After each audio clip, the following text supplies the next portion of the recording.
There's a difference between the specifications of accuracy and resolution. Accuracy relates to how closely the measurement you're taking is to the true value of that measurement.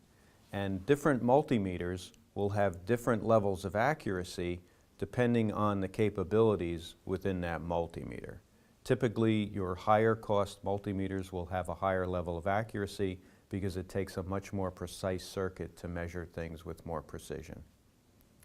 Accuracy is an important specification when selecting an instrument because in many cases you want the accuracy of the meter you're using to be at least 4 times the accuracy of the measurement you're taking. A lot of times 10 times is actually the goal.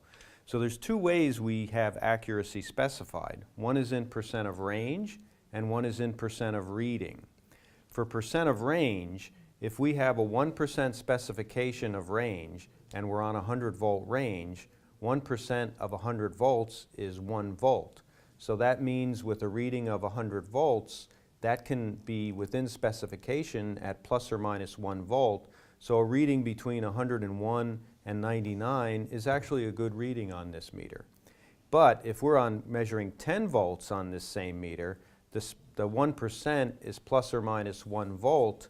On a 10 volt signal, plus or minus 1 volt will give us between 11 and 9, which is actually an inaccuracy of 10%. So the percent of range, the accuracy actually decreases on the same range as you go down with the measurement values. A better way is to buy an instrument that has percent of reading, and then 1% is 1%. It doesn't matter what value or what range you're on. So here, 1% of 10 volts of 100 volts is still that plus or minus 1 volt. 1% of 10 volts is plus or minus 1/10 of a volt. So here with the percent of range, the accuracy is 1/10 of a volt.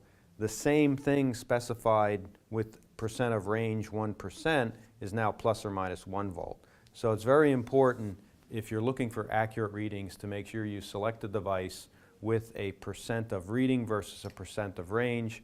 And here we have our Fluke 289, which is actually one of the most accurate and highest resolution handheld multimeters you can get. It can actually outperform a lot of bench multimeters.